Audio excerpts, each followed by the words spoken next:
CSS can now count elements, and while it sounds pretty basic, it lets us do very powerful calculations, such as animating cards one after another, or coloring items dynamically based on their position. Features where you would normally need JavaScript will now be possible with CSS only. The new functions are called sibling-index and sibling-count, and they let us know which item am I in a list of siblings, and how many items are there in total, which basically means we have a simplified version of a JavaScript loop built into CSS only. Let's take a look at a few examples. I have a few cards that I want to animate one after another. I start with a simple keyframes animation. I call it pop in, and animate to a scale of 1 and opacity of 1. That means initially every card should start at scale 0.5, meaning half their normal size, and an opacity of 0. Let's apply this animation to the cards to see how it looks.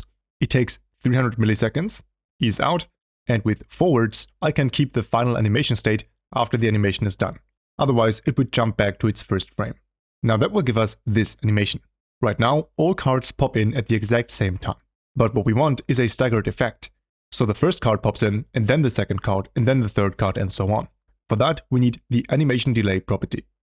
If I set this to 1 second, every card waits 1 second before it animates. So the solution is not just adding a delay, because every card needs a different delay.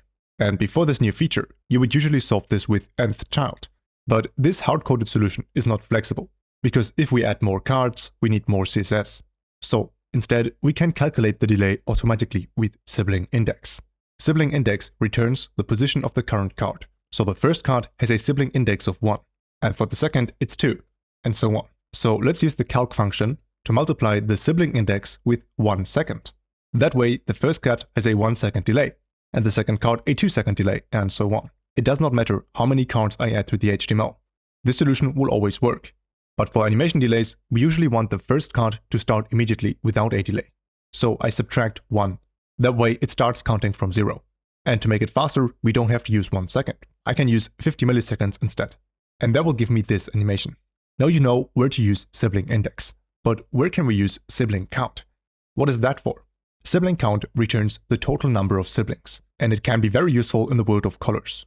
Let's say I want every card to have a slightly different background color. And the basic idea is sibling-index tells us where the current card is, and sibling-count tells us how many cards there are in total. So together we can turn the position of each card into a relative value. Something like, how far into the list am I? Am I currently at the first card, in the middle, or at the end? And once we have that value, we can use it for colors. So let's say every card should have a different shade of blue. First, I create a custom property called progress. And inside, we take the sibling-index, -1, same reason as before, we want to start at 0, and then we divide that by the total amount of siblings, -1. And this gives us a value between 0 and 1. So the first card is 0, and the last card is 1. And then every card in between gets a value somewhere in between. That is the useful part, because now we can use this progress value inside the color. So on the background color property, I use the OKLCH color format. The first value is the lightness. I want to start at 40%. Then I add our progress value, multiplied by 40%. That means the first card stays at 40% lightness. The last card reaches 80% lightness. And all cards between them are spread evenly across that range. The second value is the chroma, meaning how intense the color is, and the last value is the hue, meaning the actual color on the color wheel. So now all cards stay in the same blue color, but they get brighter and brighter depending on their position. And the cool part is, if I add more cards, the shades automatically spread out again. So the steps between the cards are calculated automatically. I don't have to write this manually. So sibling-count is especially useful when the calculation depends on the total number of elements. And with sibling-index, we know the position of one card. And with both of them together, we can make that position relative to the whole group. Now, before checking out the next example, you should know that browser support is still limited, and these functions currently don't work in Firefox yet. But this feature is definitely something to be excited about, because with some clever math, you can build something like this. I found this 3D image carousel animation built with just HTML and CSS.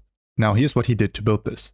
First, he enables transform style preserve 3D, and then applies a rotate animation to the whole carousel.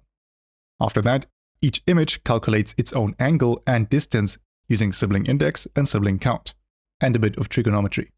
Once CSS has those values, it can use them directly inside the transform property to rotate each image around the circle and then push it forward in 3D space. And this really shows how powerful these new features can become by just letting CSS know which item is this in a list of siblings, and how many items are there in total. If you want to learn more about web development, watch this video next. My name is Fabian, and this was Coding to Go.